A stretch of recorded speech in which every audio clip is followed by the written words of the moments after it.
అందరికీ నమస్కారం. తెలంగాణ క్రాంతి దళ్ ఇట్లాంటి రౌండ్ టేబుల్ సమావేశాలు పెట్టడం చాలా గొప్ప విషయం. రైట్ టైంలో మీటింగ్ పెడుతున్నారు. పెట్టిన మీటింగ్ కూడా చాలా సక్సెస్ఫుల్గా జరుగుతున్నది. లాస్ట్ టైం జరిగిన మీటింగ్ కూడా చాలా గ్రాండ్గా జరిగింది. ప్రజల్లోకి వెళ్ళిన తర్వాతే ప్రభుత్వం నుంచి కూడా యాక్షన్ స్టార్ట్ అయింది. సో ఈ పర్టికులర్ అంశంలో నాగేశ్వర్ గారు అన్నదేంటి అన్నది ఒక చర్చ. అసలు అది డిస్కస్ చేయాల్సిన అంశం కూడా కాదు. ఒక రకంగా చెప్పాలంటే ఆయన ఒక ఇంటర్వ్యూలో మాట్లాడుతూ అన్న మాటల్ని అదొక పెద్ద ఈ రాష్ట్ర దేశ సమస్యలాగా చూసి దాని మీద ఒక డిబేట్ పెట్టారు. పవన్ కళ్యాణ్, తెలుగుదేశం పార్టీ, ఇంతవరకు బీజేపీ అయితే నాకు తెలిసి రెస్పాండ్ కాలే. ఎందుకంటే అందులో ఆయన సారన్న దాంట్లో అమిత్ షాతో జరిగిన చర్చని బయట పెట్టడం జరిగింది. కానీ అక్కడ బీజేపీ ఎక్కడ రెస్పాండ్ కావట్లేదు. ఓన్లీ పవన్ కళ్యాణ్ మాత్రమే రెస్పాండ్ అవుతున్నాడు. టీడీపీ మాత్రమే రెస్పాండ్ అవుతున్నది. మరి కారణం ఏంటి? మరి బీజేపీ ఎందుకు మాట్లాడతలేదు? అంటే పవన్ కళ్యాణ్ మీద గన్ను పెట్టి ఎవరిని కాలుస్తున్నారు? నాగేశ్వర్ గారి మీద గన్ను పెట్టి మొత్తం తెలంగాణలో ఉన్న ప్రశ్నించే గొంతులను కాల్చాలనే ప్రయత్నం ఒకటి జరుగుతున్నది. మీరు ఒక్కసారి గమనించండి. రీసెంట్ డేస్లో తెలంగాణలో ఏం జరుగుతున్నది. మొన్న కేవీఆర్ అనే ఒక జర్నలిస్ట్ని అరెస్ట్ చేయడానికి ఎక్కడో అనంతపురం, అది విజయనగరం దాదాపు ఒక 1000 కిలోమీటర్ల అవతల నుంచి ఒక పోలీస్ వ్యాన్లో వచ్చి ఆయన అరెస్ట్ చేయడానికి ప్రయత్నం చేశారు. పోనీ ఆయన ఏమైనా తప్పు చేసినా అంటే ఆయన అనని మాటని అన్నట్టుగా ఎఫ్ఐఆర్లో చేర్చి ఆయన అరెస్ట్ చేయడానికి ప్రయత్నం చేస్తే మేము అంతా పోతే దాన్ని అడ్డుకుంటే ఆ అరెస్ట్ ఆగింది.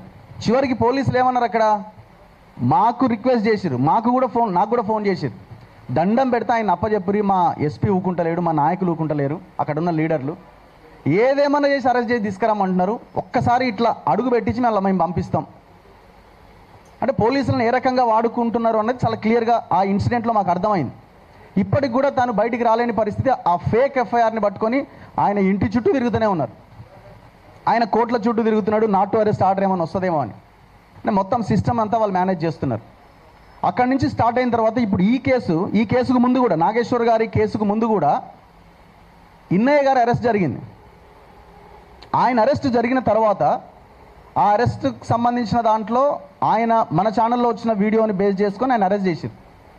నన్ను కూడా విచారించారు కొన్ని గంటల పాటు. దాని తర్వాత నాకు ఆయనకు మధ్య ఏమైనా సంబంధాలు ఉన్నాయా, ఏమైనా లింకులు ఉన్నాయని అకౌంట్ నెంబర్లు ఇవన్నీ చేస్తే అక్కడేం దొరకలేదు. ఎందుకు ఇది స్టార్ట్ అయింది? ఎందుకు ఇన్నయ్య గారి ఎపిసోడ్ని ముందుకు తీసుకొచ్చారు? తెలంగాణలో సోషల్ మీడియా చాలా పవర్ఫుల్గా ప్రజల్లోకి వెళ్తున్నది. ప్రజల సమస్యల్ని ముందుకు తీసుకెళ్తున్నది. అన్ని రకాల ఇష్యూస్ని, సోషల్ ఇష్యూస్ కానివ్వండి, సామాజిక పరమైన అంశాలని, ప్రభుత్వ సమస్యలని, ప్రజల సమస్యలని ప్రభుత్వం దృష్టికి తీసుకెళ్లే ప్రయత్నం చేస్తున్నది.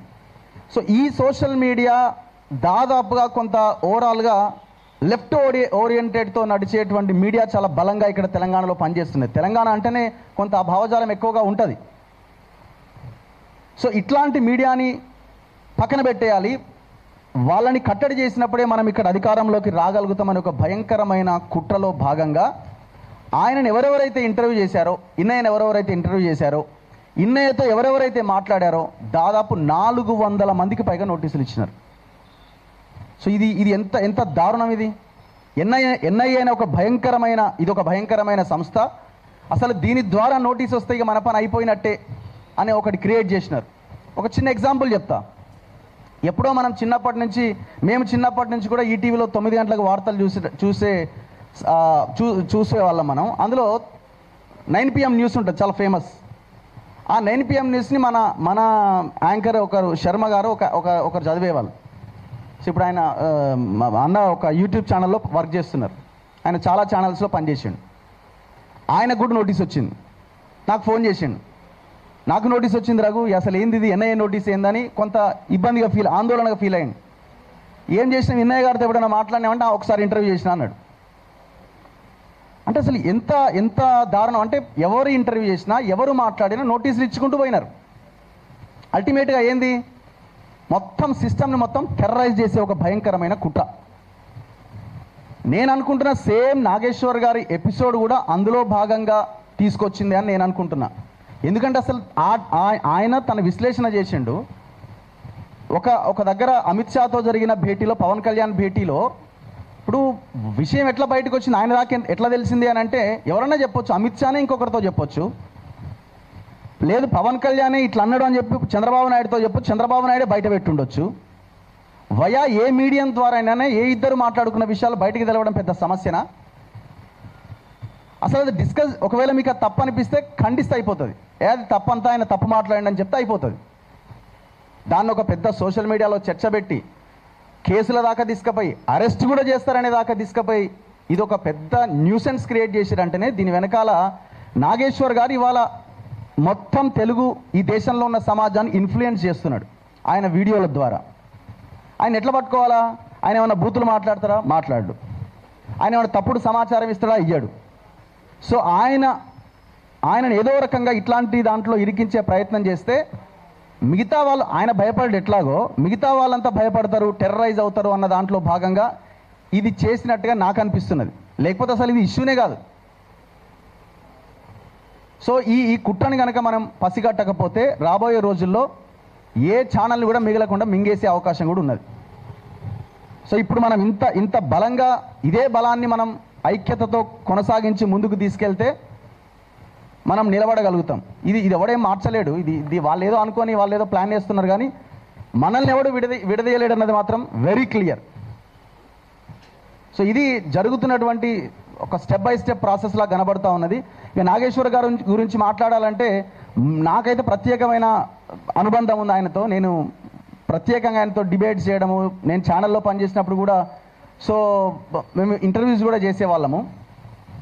సో ఆయన ఓన్లీ తెలంగాణ తెలుగుకు సంబంధించే కాదు, ఈ దేశంలో ఉన్న ఇష్యూస్ మీద, ప్రపంచానికి సంబంధించిన ఇష్యూస్ వాటి మీద కూడా ఆయన వీడియోలు చూసి మేము అనలైజ్ చేస్తూ ఉంటాం, మేము విశ్లేషిస్తూ ఉంటాం. సో ఇప్పుడు ఆయన గొంతుని మూసేయాలన్నది ఒక కుట్ర జరుగుతున్నది. బీజేపీ ఇక్కడ సైలెంట్గా ఉన్నది, కానీ పవన్ కళ్యాణ్తో చంద్రబాబు నాయుడుతో ఈ పని చేస్తుందని నేను అనుకుంటున్నా. దాంట్లో ఏం డౌట్ లేదు. లేకపోతే వాళ్ళు ఎందుకు మాట్లాడరు? సో ఇప్పుడు మనం ఏం అడుగుతున్నామంటే, మేమే తెలంగాణ తెచ్చినామని మాట్లాడే బీఆర్ఎస్ పార్టీలో ఉన్న నాయకులు ఏమైపోయారు? ఇప్పుడు ఎందుకు ఈ ఇష్యూ మీద మాట్లాడతలేరు? కాంగ్రెస్లో ఉన్న తెలంగాణ ఉద్యమకారులు వీళ్ళందరూ ఎక్కడ పోయినారు? మీరు కూడా తెలంగాణ కోసం కొట్లాడిన వాళ్ళు ఉన్నారు కదా, ఎందుకు జరిగిన ఘటన మీద మాట్లాడట్లేదు? రేవంత్ రెడ్డి మొత్తం కాంగ్రెస్ని మింగేస్తున్నాడు, మొత్తం తెలుగుదేశంతో బీజేపీతో చేతులు కలిపిండని మాట్లాడుతున్న ఈ సోకాల్డ్ నాయకులంతా ఎక్కడ పోయినారు? ఆయనకి సంఘీభావం తెలిపే ప్రయత్నం చేసిరా? ఆయనకి సంఘీభావం తెలిపితే చంద్రబాబు కోపం వస్తుంది, ఆ తర్వాత రేవంత్ రెడ్డి కోపం వస్తుంది అని భయపడుతున్నారా? పదవులు రావనేమైనా భయపడుతున్నారా? సో సమాజం చూస్తూ ఊరుకోదు. ఇట్లాంటి ఇన్సిడెంట్స్, ఘటనల పట్ల ఖచ్చితంగా మేమంతా కలిసే ఉంటాం. ఈ ఐక్యత కొనసాగుతుంది. పార్టీల నాయకులు లేకపోయినా తెలంగాణ ప్రజలు మా వెనకాల ఉన్నారు. ఈ ఫైట్ కంటిన్యూ అవుతుంది. ఎన్ని శక్తులు అడ్డొచ్చినా ఇది ఆగే ప్రసక్తే లేదు. థ్యాంక్ యూ ఈ అవకాశం కల్పించిన క్రాంతి దళ్.